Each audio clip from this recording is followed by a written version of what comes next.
ನೀವು ನೋಡ್ತಿದ್ದೀರಾ state news dot live. ನಾನು ಕಲಾನ್ವಿತಾ ಜೈನ್ ಕೆರ್ವಾಶೆ. ಇನ್ನೇನು ಏಪ್ರಿಲ್ 30ಕ್ಕೆ ಕೇಡಿ ಸಿನಿಮಾ ರಿಲೀಸ್ ಆಗ್ಲಿಕ್ಕಿದೆ. ನನ್ನ ಜೊತೆ ನನ್ನ ಊರಿನವರೇ ಯಶ್ ಶೆಟ್ಟಿ ಅವರಿದ್ದಾರೆ. ಬನ್ನಿ ಅವ್ರ ಜೊತೆ ಮಾತಾಡಿಸ್ತಾ ಹೋಗೋಣ. ಹಾ, ಹೇಗಿದ್ದೀರಾ? ನಾ ಚೆನ್ನಾಗಿದ್ದೀನಿ, ನೀವು ಹೇಗಿದ್ದೀರಾ?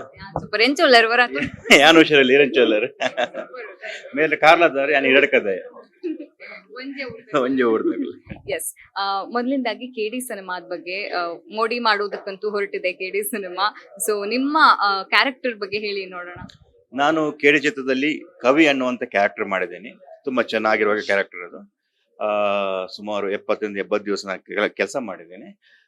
ಪ್ರೇಮ್ ಸರ್ ಕ್ಯಾರೆಕ್ಟರ್ ಕೊಡೋ ಮುಂಚೆನೆ ಹೇಳಿದ್ರು, ತುಂಬಾ ಪವರ್ಫುಲ್ ಕ್ಯಾರೆಕ್ಟರ್, ತುಂಬಾ ಚೆನ್ನಾಗಿದೆ, ಈ ಕ್ಯಾರೆಕ್ಟರ್ ನೀವು ಮಾಡು, ನಿಂಗೆ ಒಳ್ಳೇದಾಗುತ್ತೆ ಅಂತ ಹೇಳ್ಬಿಟ್ಟು ಆವತ್ತೇ ನಂಗೆ ಶುಭ ಹಾರೈಸಿದ್ರು ಅವರು. ಈಗ ಮೂವಿ ಎಲ್ಲ ಮುಗಿದು ಎಲ್ಲ ಆದ್ಮೇಲೆ ನನ್ಗೆ ಅನ್ಸಿದ ಕ್ಯಾರೆಕ್ಟರ್ ನನ್ನ ಲೈಫಲ್ಲಿ ನಾನು ಮಾಡಿದಂತಹ ಎಲ್ಲ ಕ್ಯಾರೆಕ್ಟರ್ ಒಂದು ವಿಭಿನ್ನವಾದ ಕ್ಯಾರೆಕ್ಟರ್ ಇದು. ನಾನು ಕೂಡ 100% ಕೊಟ್ಟು ಮಾಡಿದ್ದೀನಿ. ಈಗ ನಾನು ಕೊಟ್ಟಾಗ ಏನು ಅನುಭವ ಪಡೆದಿದ್ದೀನಿ ಆ ಕ್ಯಾರೆಕ್ಟರ್ ಅಲ್ಲಿ, ಖಂಡಿತವಾಗಿ ಜನ ಮೂವಿ ನೋಡ್ಕೊಂಡು ಹೊರ ಬರಬೇಕಾದ್ರೆ ಅದೇ ಅನುಭವನ ಪಡ್ಕೋತಾರೆ ಅನ್ನೋದು ನಂಗೆ 100% ಆಗಿ ನಂಗೆ ಗ್ಯಾರಂಟಿ ಇದೆ. ಇದು ನಿಮ್ಮ ಜೀವನದಲ್ಲಿ ಒಂದು ಟರ್ನಿಂಗ್ ಪಾಯಿಂಟ್ ಕ್ಯಾರೆಕ್ಟರ್ ಆಗಿ ಮೂಡಿ ಬರ್ಬಹುದಾ, ಹೇಗೆ ಅಂತ?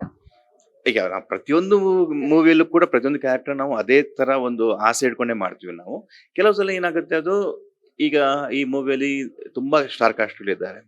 ಈಗ ರವಿಚಂದ್ರನ್ ಫ್ಯಾನ್ಸ್ ಬರ್ತಾರೆ ಮೂವಿ ನೋಡಕ್ಕೆ, ರಮೇಶ್ ಚಂದ್ರ ಅರವಿಂದ್ ಅವರ ಫ್ಯಾನ್ಸ್ ಬರ್ತಿದ್ದಾರೆ, ಶಿಲ್ಪಾ ಶೆಟ್ಟಿ ಅವ್ರದ್ದು ಬರ್ತಿದ್ದಾರೆ, ಸಂಜಯ್ ದತ್ ಫ್ಯಾನ್ಸ್ ಬರ್ತಿದ್ದಾರೆ, ಧ್ರುವ ಸರ್ ಅವ್ರ ಫ್ಯಾನ್ಸ್ ಎಲ್ಲ ಬರ್ತಿದ್ದಾರೆ, ಸುದೀಪ್ ಸರ್ ಫ್ಯಾನ್ಸ್ ಬರ್ತಿದ್ದಾರೆ. ಈಗ ಅವರೆಲ್ಲರೂ ನನ್ನ ನೋಡ್ತಿದ್ದಾರೆ ಅನ್ನುವಂತ ಒಂದು ಖುಷಿ. ಪ್ರೇಮ್ ಸರ್ ಫ್ಯಾನ್ಸ್ ತುಂಬಾ ಜನ ಇದ್ದಾರೆ, ಅವರು ಕಾಯ್ತಿದ್ದಾರೆ. ಸೊ ಇವರೆಲ್ಲ ಫ್ಯಾನ್ಸ್ ಒಟ್ಟಿಗೆ ನನ್ನ ನೋಡ್ತಿದ್ದಾರೆ ಅನ್ನುವಂತ ಖುಷಿ ಇದೆ ನನಗೆ.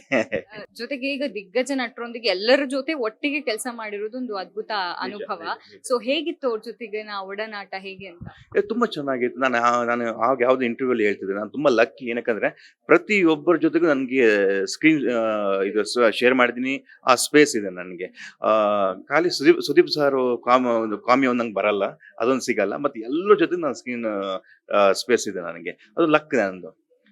ಈಗ ಧ್ರುವ ಸರ್ ಜೊತೆನೂ ಇದೆ, ಹೀರೋಯಿನ್ ಜೊತೆಗೂ ಇದೆ, ಸಂಜಯ್ ದತ್ ಅವ್ರ ಜೊತೆಗೆ ಇರ್ತೀನಿ, ಶಿಲ್ಪಾ ಶೆಟ್ಟಿ ಮೇಡಮ್ ಜೊತೆಗೆ ಇರ್ತೀನಿ, ಎಲ್ಲರ ಜೊತೆನೇ ಇದೆ. ಬಟ್ ಸುದೀಪ್ ಸರ್ ಒಂದು ಮಿಸ್ ಆಗ್ಬಿಡ್ತು. ಬಟ್ ಸುದೀಪ್ ಸರ್ ಯಾವ ಮೂವಿ ನಾನು ಒಟ್ಟಿಗೆ ಮಾಡಿರ್ಲಿಲ್ಲ. ಬಟ್ ಈ ಮೂವಿ ಒಂದು ಕೇಡಿ ಫಸ್ಟ್ ಟೈಮ್ ಸುದೀಪ್ ಸರ್ ಇರುವಂತ ಮೂವಿಲಿ ನಾನು ಆಕ್ಟ್ ಮಾಡ್ತಿದ್ದೀನಿ. ಈಗ ಕೆಡಿ ಸಿನಿಮಾ 30ಕ್ಕೆ ರಿಲೀಸ್ ಆಗುತ್ತೆ, ಒಂದಷ್ಟು ಕಾಂಟ್ರವರ್ಷಿಯಲ್ ಎಲ್ಲ ಆಯ್ತು. ಸೊ ನೀವ್ ಅದನ್ನ ಹೆಂಗ್ ತಗೊಂಡ್ರಿ? ಅದನ್ನ ಸ್ಪೋರ್ಟಿವ್ ಆಗಿ ತಗೋಬೇಕಾಗತ್ತೆ. ಈಗ ನನ್ಗೆ ಪ್ರೇಮ್ ಸರ್ ಇದೇನು ಹೊಸತಲ್ಲ. ಅವ್ರು ನೀವು ಬ್ಯಾಕ್ ಹೋಗ್ಬಿಟ್ಟು ನೋಡಿದ್ರೆ ಇಂಥ ಫೈಟ್ ಸಿಕ್ಕಾಪಟ್ಟೆ ಮಾಡ್ಕೊಂಡ್ ಬಂದಿದ್ದಾರೆ ಅವರು. ಅದೇನು ದೊಡ್ಡ ವಿಷಯ ಅಲ್ಲ. ಬಟ್ ಅವ್ರು ಒಳ್ಳೆ ಫೈಟರ್, ಈ ಫೈಟ್ ಮಾಡಿ ಗೆದ್ದಿದ್ದಾರೆ. ಈಗ 30ಕ್ಕೆ ಮೂವಿ ರಿಲೀಸ್ ಆಗ್ತಿದೆ. ಈಗ ಸಾಕಷ್ಟು ಆಯ್ತು, ಸಾಂಗ್ ಇದಿರ್ಬೋದು ಅಥವಾ ಬೇರೆ ಬೇರೆ ಟ್ರೈಲರ್ದು ಎಲ್ಲ ಇದು ಪ್ರಾಬ್ಲಮ್ಸ್ ಬರ್ಬೋದು, ಎಲ್ಲ ಸಾಲ್ವ್ ಆಗಿದೆ. ಈಗ 30ಕ್ಕೆ ಬರ್ತಿದ್ದೀವಿ. ಈಗಾಗಲೇ ಸಿಂಗರ್ ಥಿಯೇಟರ್ಗೆ ನಿನ್ನೆ ಲಿಸ್ಟ್ ಬಿಟ್ಟಿದೆ ಅಷ್ಟೇ, ಈಗ ಎಲ್ಲ ಹೌಸ್ಫುಲ್ ಆಗಿದೆ. ಫಸ್ಟ್ ಶೋಗೆ 6:15 ಶೋ ಎಲ್ಲ ಹೌಸ್ಫುಲ್ ಆಗಿದೆ, ನೈಟ್ ಶೋನು ಹೌಸ್ಫುಲ್ ಆಗಿದೆ. ಖುಷಿ ಆಗುತ್ತೆ. ಈಗ ಸೆನ್ಸರ್ ಕೊಟ್ಟು ಬರ್ತದೆ, ಮಾಲಲ್ಲೆಲ್ಲ ಈಗ ಎಸ್ಟಾಬ್ಲಿಷ್ ಆಗ್ಬಿಡುತ್ತೆ ಎಲ್ಲೆಲ್ಲಿ ಶೋ ಏನೇನು ಅಂತ ಹೇಳ್ಬಿಟ್ಟು. ಜೊತೆಗೆ ಇನ್ನೊಂದು ನನ್ನ ಕ್ಯೂರಿಯಾಸಿಟಿ ಪ್ರಶ್ನೆ ಏನಂದ್ರೆ, ನಾವು ಉಡುಪಿ ಮತ್ತೆ ಮಂಗಳೂರು ಕಡೆಯವ್ರದ್ದು ಕನ್ನಡ ಸ್ವಲ್ಪ ಡಿಫ್ರೆಂಟ್ ಆಗಿರುತ್ತೆ. ಸೊ ನೀವು ಬೆಂಗಳೂರಿಗೆ ಬಂದ್ಮೇಲೆ ಅದನ್ನ ಯಾವ ರೀತಿ ಏನಾದ್ರು ಚೇಂಜಸ್ ಮಾಡ್ಕೊಂಡ್ರೆ? ಯಾವತ್ತು ಒಮ್ಮೆಲೆ ಮಾಡಕ್ಕಾಗಲ್ಲ. ನಾನು ಕೂಡ ಬಂದಾಗ ಅಳ್ಳ ಅಣ್ಣ ಸಿಕ್ಕಾಪಟ್ಟೆ ಪ್ರಾಬ್ಲಮ್ ಆಗ್ತಿತ್ತು. ಈಗ ಅಪ್ಪಿತಪ್ಪಿಗೆ ನಾವು ಜಾಸ್ತಿ ತುಳುವೆ ಮಾತಾಡ್ತೀವಿ. ಅದು ಯಾವ್ದೊಂದು ಮಾತಾಡ್ಬೇಕಾದ್ರೆ ಒಂದು ಚಿಕ್ಕ ಮಿಸ್ಟೇಕ್ ಆಗೇ ಆಗುತ್ತೆ. ಬಟ್ ಓಕೆ, ಅದನ್ನ ಡಬ್ಬಿಂಗ್ ಅಲ್ಲಿ ಕರೆಕ್ಷನ್ ಮಾಡ್ಕೋಬಹುದು. ಹಾಗಂತ ನಾವು ಸುಮ್ಮನೆ ಕೂರಕ್ಕಾಗಲ್ಲ. ಈಗ ನಾನು ಮೊದಲು ಇಂಟರ್ವ್ಯೂಸ್ ಎಲ್ಲ ಕೊಡಬೇಕಾದ್ರೆ ಇಷ್ಟು ಫಾಸ್ಟ್ ಆಗಿ ಮಾತಾಡಕ್ ಆಗ್ತಿರ್ಲಿಲ್ಲ, ನಂಗೆ ಕಷ್ಟ ಆಗ್ತಿತ್ತು. ಬಟ್ ಅದು ಹೋಗ್ತಾ ಹೋಗ್ತಾ ಹೋಗ್ತಾ ನಾವು ಅದನ್ನ ಪ್ರಾಕ್ಟೀಸ್ ಮಾಡ್ತಾ ಇದ್ದಂಗೆನೆ, ಮತ್ತೆ ಇಲ್ಲಿಯವ್ರ ಜೊತೆ ಮಾತಾಡ್ತಾ ಮೊದಲೇ ಗುರು ಅಂತ ಹೇಳಕ್ ಆಗ್ತಿರ್ಲಿಲ್ಲ ನಮ್ಗೆ. ಈಗ ಬಾ ಗುರು ಓ ಗುರು ಅಂತ ಹೇಳ್ತಿದ್ವಿ ನಾವು. ಅದು ಗೊತ್ತಿಲ್ಲದೆ ಅದು ಮಾಡ್ಯುಲೇಷನ್ ಬಂದ್ಬಿಡುತ್ತೆ. ಬಟ್ ಆ ಪ್ಲೇಸ್ ಅಲ್ಲಿ ಇರ್ಬೇಕು ನಾವು, ಅಲ್ಲಿಯವ್ರ ಜೊತೆಗೆ ಮಾತಾಡಬೇಕು ನಾವು, ಚೇಂಜ್ ಆಗ್ತಾ ಹೋಗುತ್ತೆ ಅದು. ಯಶ್ ಶೆಟ್ಟಿ ಅಂತಂದ್ರೆ ನನಗ್ ನೆನಪಾಗೋದು ಸಲಗ ಸಿನಿಮಾ. ಸೊ ತುಂಬಾ ಜನಕ್ಕೆ ಅದು ಇದೆ. ಸೊ ಸಲಗ ಸಿನಿಮಾ ಬಹುಶಃ ನಿಮ್ಮ ಲೈಫ್ ನ ಒಂದು ಕ್ಯಾರೆಕ್ಟರ್ ಅಂತ ಅಂದಾಗ ಒಂದು ಟರ್ನಿಂಗ್ ಪಾಯಿಂಟ್ ಅಂತ ಹೇಳಿದ್ರೆ ತಪ್ಪಾಗ್ಲಿಕ್ಕಿಲ್ಲ ಅನ್ಸುತ್ತೆ.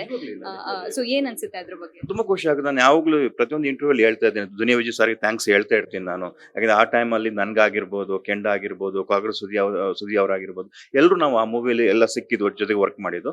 ಅದು ಇಡೀ ಇಂಡಸ್ಟ್ರಿಯಲ್ಲಿ ಆಫ್ಟರ್ ಕೊರೋನಾ ಆದ್ಮೇಲೆ ಸಿಕ್ಕಾಪಟ್ಟೆ ದೊಡ್ಡ ಹಿಟ್ ಅದು, ಧನು ಸರ್ ಜೊತೆಗೆಲ್ಲ. ಆ ಹಿಟ್ಟು ಇಡೀ ಏನು ಕರ್ನಾಟಕದ ಮೂಲೆ ಮೂಲೆಗೆ ತಲುಪಿದೆ. ಇವತ್ತು ನಾವು ಎಲ್ಲೇ ಹೋದ್ರು ಶೆಟ್ಟಿ ಅವ್ರು ಬಂದ್ರು ಅಂತ ಕರೀತಾರೆ ನಮ್ಮನ್ನ. ಅದು ಅಲ್ಲದೆ ಜಮಲ್ಗುಡ್ಡ ಆಗಿರ್ಬೋದು, ಗೌಳಿ ಆಗಿರ್ಬೋದು, ಮೊನ್ನೆ ಕರಿಕಾಡ ಆಗಿರ್ಬೋದು, ಎಲ್ಲ ಮೂವಿಯಲ್ಲಿ ಆ ಕ್ಯಾರೆಕ್ಟರ್ನ ಜನ ಎಂಜಾಯ್ ಮಾಡ್ತಿದ್ದಾರೆ. ಹಿಟ್ ರೇಷಿಯೋ ಅದೆಲ್ಲ ನಾವು ತಗೊಳಕ್ಕಾಗಲ್ಲ. ಯಾಕಂದ್ರೆ ಮೂವಿ ಎಲ್ಲನೂ ಚೆನ್ನಾಗಿದೆ, ಮಾತ್ರ ಹಿಟ್ ಆಗೋದು ಅದು. ಅದು ಬಿಟ್ಟರೆ ನಾನು ಮೊನ್ನೆ ಜಂಗಲ್ ಮಂಗಲ್ ಕೂಡ ತುಂಬಾ ಚೆನ್ನಾಗಿ ಸೌಂಡ್ ಮಾಡಿತ್ತು. ನಮ್ಗೆಲ್ಲ ಒಳ್ಳೆ ಕ್ರಿಟಿಕಲಿ ರೆಸ್ಪಾನ್ಸ್ ಸಿಕ್ಕಿತ್ತು ಅದರಿಂದ. ಸೊ ಸಲಗ ನಂದು ಫಸ್ಟ್ ಕಮರ್ಷಿಯಲ್ ಹಿಟ್ ಮೂವಿ ಅದು. ಈಗ ಕ್ಯಾರೆಕ್ಟರ್ ಅಂತ ಬಂದಾಗ ಕಾಮಿಡಿ ಕ್ಯಾರೆಕ್ಟರು ಮತ್ತೆ ವಿಲನ್ ಕ್ಯಾರೆಕ್ಟರ್ ಅಂತ ಬಂದಾಗ ಒಂದಿಷ್ಟು ಡಿಫ್ರೆನ್ಸಸ್ ಇರುತ್ತೆ. ಸೊ ನಿಮಗೆ ನಿಮ್ಮ ಕ್ಯಾರೆಕ್ಟರ್ ತಗೊಂಡಾಗ ಸೊ ಯಾವ ರೀತಿ ಏನಾದ್ರು ಚಾಲೆಂಜಸ್ ಗಳನ್ನ ಫೇಸ್ ಮಾಡಿದ್ರ ಹೇಗೆ? ನಿಜವಾಗ್ಲು ಯಾಕಂದ್ರೆ ಪ್ರೇಮ್ ಸರ್ ಬಂದ್ಬಿಟ್ಟು ತುಂಬಾ ರಿಯಾಲಿಟಿನ ತುಂಬಾ ಚೆನ್ನಾಗಿ ಅರ್ಥ ಮಾಡ್ಕೊಂಡವ್ರು. ರೌಡಿಸಮ್ನ ಹೆಂಗಿದೆ, ಯಾಕಂದ್ರೆ ನಾವು ಕರಿಯ ನೋಡಿರ್ಬೋದು, ಜೋಗಿ ನೋಡಿರ್ಬೋದು, ನೀವು ಯಾವ್ದ್ರಲ್ಲಿ ನೋಡಿದ್ರು ರೌಡಿಸಮ್ ಬಗ್ಗೆ ತುಂಬಾ ರೂಟ್ಗೆ ಹೋಗ್ಬಿಟ್ಟು ಕೆಲಸ ಮಾಡ್ತಾರೆ ಅವರು. ಹಾಗಾಗಿ ಅವ್ರು ಏನೇ ಆಕ್ಟಿಂಗ್ ನಾವು ಮಾಡ್ಬೇಕಂದ್ರೆ ರಿಯಲಿಸಮ್ ತುಂಬಾ ಇಂಪಾರ್ಟೆಂಟ್ ಅವರಿಗೆ. ನಾವು ರಿಯಲಿ ಲೈಫಲ್ಲಿ ನಾವು ಹೆಂಗಿರ್ತೀವಿ ಅದೇ ಬೇಕು ಅವ್ರಿಗೆ. ಸ್ವಲ್ಪ ಓವರ್ ಮಾಡಿದ್ರು ಅವ್ರಿಗೆ ಇಷ್ಟ ಆಗಲ್ಲ ಅದು. ಸೊ ಹಾಗಾಗಿ ಅವರು ಕ್ಯಾರೆಕ್ಟರ್ ಮ್ಯಾನರಿಸಮ್ ಆಗಿರ್ಬೋದು, ಕಾಸ್ಟ್ಯೂಮ್ ಆಗಿರ್ಬೋದು, ಅದರ ವಾಕಿಂಗ್ ಸ್ಟೈಲ್ ಆಗಿರ್ಬೋದು, ಹೇರ್ ಸ್ಟೈಲ್ ಆಗಿರ್ಬೋದು, ಮುಖದಲ್ಲಿ ಒಂದು ಚಿಕ್ಕ ಗಾಯ ಆದ್ರೆ ಆ ಗಾಯ ಯಾಕೆ ಇದೆ, ಎಷ್ಟು ವರ್ಷದಿಂದ ಇದೆ, ಸೊ ಈಗ ಅದು ಯಾವ ತರ ಇರಬೇಕು, ತುಂಬಾ ಡೀಟೇಲ್ ಆಗಿ ವರ್ಕ್ ಮಾಡಿದ್ದಾರೆ. ಅವ್ರವ್ರ team, Ravi sir, Manjunath sir ಆಗಿರ್ಬೋದು, ದೇವರಾಜ್, ಭರತ್, ಬಾಬಣ್ಣ, ಲೋಕಿ, ಎಲ್ರು. ಮತ್ತೆ ಮೊದಲಾಗಿ ನಮ್ಮ ಡೈಲಾಗ್ ರೈಟರ್ ಕ್ರಾಂತಿ ಅವರಿಗೆ ನಾನು ಥ್ಯಾಂಕ್ಸ್ ಹೇಳಬೇಕು. ಅದ್ಭುತವಾದ ಡೈಲಾಗ್ ಬರೆದಿದ್ದಾರೆ, ನನ್ನ ಕ್ಯಾರೆಕ್ಟರ್ಗೂ ಬರೆದಿದ್ದಾರೆ, ಪ್ರತಿಯೊಬ್ಬರ ಕ್ಯಾರೆಕ್ಟರ್ಗೂ ಬರೆದಿದ್ದಾರೆ. ಯಾಕಂದ್ರೆ ಮೊನ್ನೆ ಒಂದು ರವಿಶಂಕರ್ ಹೇಳೋ ಡೈಲಾಗ್ ಎಷ್ಟು ಚೆನ್ನಾಗಿತ್ತು ಅಲ್ವಾ. ಆಮೇಲೆ ಧ್ರುವ ಸರ್ ಕ್ಲೈಮ್ಯಾಕ್ಸ್ ಅಲ್ಲಿ ಹೇಳೋ ಮಾತು ಎಷ್ಟು ಚೆನ್ನಾಗಿತ್ತು. ಅಪ್ಪಿ ತಪ್ಪಿ ನಿಮ್ ಕೈಕಲ್ಲಿ ಲ್ಯಾಪ್ಸೋದು, ನಿಮ್ಮ ಅಮ್ಮನಿಗೆಲ್ಲ ಸಾರಿ ಕೇಳ್ಬಿಟ್ರಿ, ನನ್ ತಪ್ಪಲ್ಲ ಅಂತ ಹೇಳ್ಬಿಟ್ಟು. ಸೊ ಅಂತ ಡೈಲಾಗ್ ತುಂಬಾ ಇನ್ನೂ ಈ ಮೂವಿಲಿ ಸಾಕಷ್ಟು ಇದೆ. ಡೈಲಾಗ್ ಅಲ್ಲಿ ಎಂಟರ್ಟೈನ್ಮೆಂಟ್ ಆಗುತ್ತೆ ನಿಮಗೆ. ವಿಜುವಲ್ ವಿಲಿಯಂ ಡೇವಿಡ್ ಅವರು ಸಖತ್ತಾಗಿ ಮೂವಿನ ಸೆರೆ ಹಿಡಿದಿದ್ದಾರೆ, ಅದರಿಂದ ತುಂಬಾ ನಿಮಗೆ ಎಂಟರ್ಟೈನ್ಮೆಂಟ್ ಸಿಗುತ್ತೆ. ಇನ್ನು ಮ್ಯೂಸಿಕ್ ಅರ್ಜುನ್ ಜನ್ಯ ಅವರು ಬಂದು ಸಖತ್ತಾಗಿರೋ ಹಾಡು ಕೊಟ್ಟಿದ್ದಾರೆ, ಬ್ಯಾಕ್ ಗ್ರೌಂಡ್ ಮ್ಯೂಸಿಕ್ ಸಖತ್ತಾಗಿ ಮಾಡಿದ್ರೆ ಅಂತ ನಾನು ಕೇಳ್ಪಟ್ಟೆ. ಅದು ನಿಮ್ಗೊಂದು ಹಬ್ಬ. ಎಲ್ಲಾನು ಇನ್ನು ಸುದೀಪ್ ಸರ್ ಇದ್ದಾರೆ, ಅದೊಂದು ಅದೊಂದು ಹಬ್ಬ ನಮ್ಗೆ. ಹಾಗಾಗಿ ಎಲ್ಲ ಕೇಡಿಗಳು ಸೇರಿ ಮಾಡಿರುವಂತ ಒಂದು ಮೂವಿ ಕೇಡಿ ಇದು. ಈಗ ನೀವು ಧ್ರುವ ಸರ್ ಅವರ ಡೈಲಾಗ್ ಹೇಳಿದ್ರಿ, ಈಗ ನಿಮ್ಮ ಡೈಲಾಗ್ ಹೇಳಿದ್ರೆ ನಾನ್ ಬಿಡ್ತೀನಾ? ಆಫ್ಟರ್ ಮೂವಿ ರಿಲೀಸ್ ಆದ್ಮೇಲೆ ನೀವು ಕೇಳಿ ನಾನು ಹೇಳ್ತೀನಿ. ಈಗ ನೋಡಿ ನನ್ನ ಮೂವಿ, ನನ್ನ ಪೋಸ್ಟರ್, ನಂದು ಯಾವ್ದೋ ಒಂದು ಲುಕ್ ಬಿಟ್ಟಿಲ್ಲ, ಟೀಸರ್ ಅಲ್ಲಿ ಬಿಟ್ಟಿಲ್ಲ, ಯಾವ್ದು ಆ ಕ್ಯಾರೆಕ್ಟರ್ನ ಯಾಕೋ ಸಸ್ಪೆನ್ಸ್ ಆಗಿದ್ರೆ ಚೆನ್ನಾಗಿ ಎಲ್ಲನೂ ಕೂಡ ಒಂದು ನಮ್ಮ ಮೂವಿಗೆ ಒಳ್ಳೇದಕ್ಕೆ ಮಾಡೋದಲ್ವಾ. ಖಂಡಿತ ಆಫ್ಟರ್ ರಿಲೀಸ್ ಆದ್ಮೇಲೆ ನೀವು ಕೇಳಿ ನಾನು ಹೇಳ್ತೀನಿ ಡೈಲಾಗ್. ಒಂದ್ ಸಲಗದ ಯಾವ್ದಾದ್ರು ಡೈಲಾಗ್ ನೆನ್ಪಿದ್ಯಾ? ಯಾವ್ದ್ರದ್ದು ಸಲಗ? ಇದು ಓಕೆ. ಯಾಕೆಂಡ ಈ ವರ್ಲ್ಡ್ ಯಾವುದೇ ಕಲರ್ ಅಲ್ಲಿ ಇದ್ರು, ಈ ಅಂಡರ್ ವರ್ಲ್ಡ್ ಮಾತ್ರ ಕೆಂಪು ಕಲರ್ ಅಲ್ಲಿ ಇರುತ್ತೆ. ಸೂಪರ್. ನನಗೆ ಒಂದು ಕ್ಯೂರಿಯಾಸಿಟಿ ಏನಂದ್ರೆ, ಈಗ ಬೇಸ್ ವಾಯ್ಸ್ ಅಲ್ವಾ ನಿಮ್ದು? ಸೊ ಈ ವಿಲನ್ ಕ್ಯಾರೆಕ್ಟರ್ ಗಳಿಗೆಲ್ಲ ಬೇಸ್ ವಾಯ್ಸ್ ಸಿಕ್ಕಾಪಟ್ಟೆ ಇಂಪಾರ್ಟೆಂಟ್ ಆಗುತ್ತೆ. ಸೊ ಅದೆಷ್ಟು ವಾಯ್ಸ್ ಏನಾದ್ರು ತುಂಬಾ ವಾಯ್ಸ್ ಮಾಡ್ಯುಲೇಷನ್ಸ್ ಎಲ್ಲ ಸಿಕ್ಕಾಪಟ್ಟೆ important as an actor. So ಏನಂತ? ಇಲ್ಲ, ತುಂಬಾ ಇಂಪಾರ್ಟೆಂಟ್. ಅದ ನೀವು ವಿಲನ್ ಮಾಡ್ತೀರಾ ಅಥವಾ ನೀವು ಯಾವುದೇ ಕ್ಯಾರೆಕ್ಟರ್ ಮಾಡಿ, ವಾಯ್ಸ್ ಅನ್ನೋದು ವೆರಿ ಇಂಪಾರ್ಟೆಂಟ್. ಮತ್ತೆ ನಾವು ಯಾವ ಕ್ಯಾರೆಕ್ಟರ್ ಮಾಡ್ತೀವಿ ಆ ಕ್ಯಾರೆಕ್ಟರ್ ನಮ್ದೇ ವಾಯ್ಸ್ ಬಿದ್ದಾಗ ಅದಕ್ಕೆ ಇನ್ನೊಂದು ರೂಪ ತಗೊಳುತ್ತೆ. ಇನ್ ಯಾರೊಬ್ರು ಡಬ್ಬಿಂಗ್ ಮಾಡೋದಕ್ಕೂ ನಾವು ಮಾಡಿದಾಗ ತುಂಬಾ ವ್ಯತ್ಯಾಸ ಇರುತ್ತೆ. ಇನ್ನೊಬ್ರು ಮಾಡಿದಾಗ ಅವನು ವರ್ಡ್ ಕ್ಲಾರಿಟಿ ಕೊಡ್ಬೋದು, ಬಟ್ ಆ ಎಮೋಷನ್ ಕ್ಲಾರಿಟಿ ಕೊಡೋದು ತುಂಬಾ ಕಷ್ಟ ಆಗ್ಬಿಡುತ್ತೆ. ಬಟ್ ಹಂಗೆ ಅಂತ ಹೇಳ್ಬಿಟ್ಟು ಹಂಗೆ ಅಲ್ಲ. ಈಗ ಸುದರ್ಶನ್ ಸರ್ ಅಂತ ಒಬ್ರು ಡಬ್ಬಿಂಗ್ ಆರ್ಟಿಸ್ಟ್ ಇದ್ದಾರೆ, ತುಂಬಾ ಜನ ಇದ್ದಾರೆ, ಅವರು 100% ಕೊಡ್ತಾರೆ ಅದಕ್ಕೆ, ಹಂಗಂತಲ್ಲ. ಬಟ್ ಅವ್ರದೇ ವಾಯ್ಸ್ ಬಿದ್ದಾಗ ಏನಂದ್ರೆ ಅದರಲ್ಲೊಂದು ಕಿಕ್ ಇರುತ್ತೆ ವಾಯ್ಸ್ ಅಲ್ಲಿ.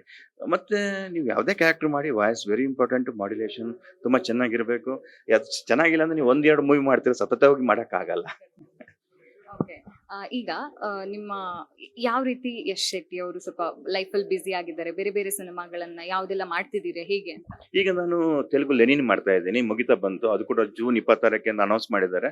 ಪೆಟ್ಟಿ ಬರೋದ್ರಿಂದ ಅದಿನ್ನೂ ಪೋಸ್ಟ್ಪೋನ್ ಆಗ್ಬೋದು, ಗೊತ್ತಿಲ್ಲ. ಈಗ ಹಿಂದಿ ವೆಬ್ ಸೀರೀಸ್ ಒಂದು ರಿಲೀಸ್ ಆಗಿದೆ, ನಾನು ಮಾಡಿದ್ದು ಹಾಟ್‌ಸ್ಟಾರ್ ಅಲ್ಲಿ ಇದೆ. ಅಂಡ್ ಈಗ ಕಡಲ್ಕೋಟೆ ನಿನ್ನೆಷ್ಟೇ ಮುಗಿಸ್ಕೊಂಡ್ ಬಂದೆ ನಾನು. ವಸಿಷ್ಠ ಅವರು ಹೀರೋ ಆಗಿದ್ದಾರೆ ಆ ಮೂವಿಗೆ, ಸೋನಲ್ ಹೀರೋಯಿನ್. ಮಂಗಳೂರಲ್ಲೇ ಶೂಟ್ ಇತ್ತು ಅದರದ್ದು. ಅದಲ್ಲದೆ ರುದ್ರಾವತಾರ, ನಾನು, ತಾರಾ ಮೇಡಮ್, ಶಶಿಕುಮಾರ್ ಸರ್, ವರ್ಧನ್, ನಾವೆಲ್ಲ ಸೇರ್ಕೊಂಡು ಮಾಡ್ತಾ ಇದ್ವಿ. ಮತ್ತೆ ಬೈರ ಅಂತ ಒಂದು ಮೂವಿ ಮಾಡ್ತಾ ಇದ್ದೀನಿ. ಆಮೇಲೆ ಕಾಲಂತಕಂತ ರಿಲೀಸ್ಗೆ ರೆಡಿ ಇದೆ, ವಿರಾಟ ಪರ್ವ ರೆಡಿ ಇದೆ.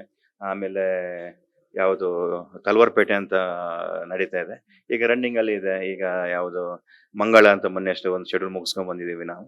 ಈಗ ನಾಡಿದ್ದು ಮೇ 15 ನಂತರ ಹೊಸ ಮೂವಿ ಸೆಟ್ ಆಗ್ತಾ ಇದೆ, ನಡೀತಾ ಇದೆ.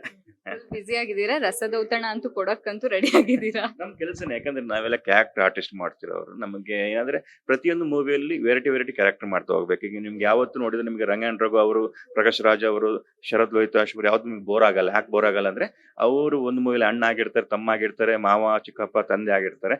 ಆ ಕ್ಯಾರೆಕ್ಟರ್ನ 100% ಕೊಟ್ಟು ಅವರು ನಿಭಾಯಿಸ್ತಾರೆ. ಹಾಗಾಗಿ ನಮ್ಗೆ ಅಲ್ಲಿ ಎಲ್ಲೂ ಕೊರತೆ ಕಾಣಿಸಲ್ಲ ಅವ್ರಿಗೆ. ಅವರು ಯಾವ್ದೇ ಫ್ಲಾಪ್ ಮೂವಿ ತೆಗೆದು ನೋಡಿದ್ರೆ ಅವ್ರ ಪರ್ಫಾರ್ಮೆನ್ಸ್ ಪಕ್ಕ ಆಗಿರುತ್ತೆ. ನೀವು ಅವ್ರು ಯಾವತ್ತು ನೀವು ಅದು ಚೆನ್ನಾಗಿಲ್ಲ ಅಂತ ಹೇಳಲ್ಲ. ಸೊ ಆ ತರ ಆಕ್ಟರ್ ಆಗ್ಬೇಕಂತ ನಂಗೆ ಆಸೆ. ಈಗ ಕೊನೆಯದಾಗಿ ನಿಮ್ಮ ಫಾಲೋವರ್ಸ್ಗೆ ಸೊ KD ಸಿನಿಮಾ ಒಂದು ಬರ್ತಾ ಇದೆ ಅಂತ ಒಂದು ವಿಶ್ ಬೈಟ್ ಹೇಳೋದಾದ್ರೆ. ಯಾಕೆ ತುಂಬಾ ಖುಷಿ ಆಗ್ತಿದೆ. ಇಲ್ಲಿ ಸುದೀಪ್ ಸರ್ ಅವರ ಫ್ಯಾನ್ಸ್ ಬರ್ತಿದ್ದಾರೆ, ಧ್ರುವ ಸರ್ ಅವರ ಫ್ಯಾನ್ಸ್ ಬರ್ತಿದ್ದಾರೆ, ಪ್ರೇಮ್ ಸರ್ ಅವರ ಫ್ಯಾನ್ಸ್ ಬರ್ತಿದ್ದಾರೆ, ಸಂಜಯ್ ದತ್ ಅವರದ್ದು, ಶಿಲ್ಪಾ ಶೆಟ್ಟಿ ಮೇಡಮ್ದು, ಎಲ್ಲರ ಫ್ಯಾನ್ಸ್ ಬರ್ತಿದ್ದಾರೆ ಈ ಮೂವಿ ನೋಡಕ್ಕೆ. ತುಂಬಾ ಖುಷಿ ಇದೆ ನನಗೆ. ಈಗ ಏಪ್ರಿಲ್ 30ಕ್ಕೆ 3 ವರ್ಷದ ಕಷ್ಟಪಟ್ಟಿದ್ದಕ್ಕೆ ರಿಸಲ್ಟ್ಗೆ ಏಪ್ರಿಲ್ 30ಕ್ಕೆ ಬರ್ತಾ ಇದೆ. ನಮ್ಮ KD ಮೂವಿ ರಿಲೀಸ್ ಆಗ್ತಾ ಇದೆ. ಎಲ್ಲರೂ ನಿಮ್ಮ ಹತ್ತಿರದ ಚಿತ್ರಮಂದಿರಕ್ಕೆ ಹೋಗಿ ಮೂವಿನ ನೋಡಿ. ಖಂಡಿತವಾಗಿಯೂ ಪ್ರೇಮ್ ಸರ್ ಅಂದ್ರೆ ಎಮೋಷನ್ ಅಂದ್ರೆ ಪ್ರೇಮ್ ಸರ್. ಖಂಡಿತವಾಗಿ ನಿಮಗೆ ಏನು ಮಿಸ್ ಮಾಡಲ್ಲ, ಏನು ಕೂಡ ಖಂಡಿತವಾಗಿ ನೋಡಿ ಎಂಜಾಯ್ ಮಾಡ್ತೀರಾ. Thank you so much yes sir. ಇದಾಗಿತ್ತು ಯಶ್ ಶೆಟ್ಟಿ ಅವ್ರ ಜೊತೆಗಿನ ಮಾತುಕತೆ. ಕ್ಯಾಮ್ರಾ ಪರ್ಸನ್ ವೆಂಕಟೇಶ್ ಜೊತೆ ನಾನು Kalanvita Jain. State news .live Bengaluru.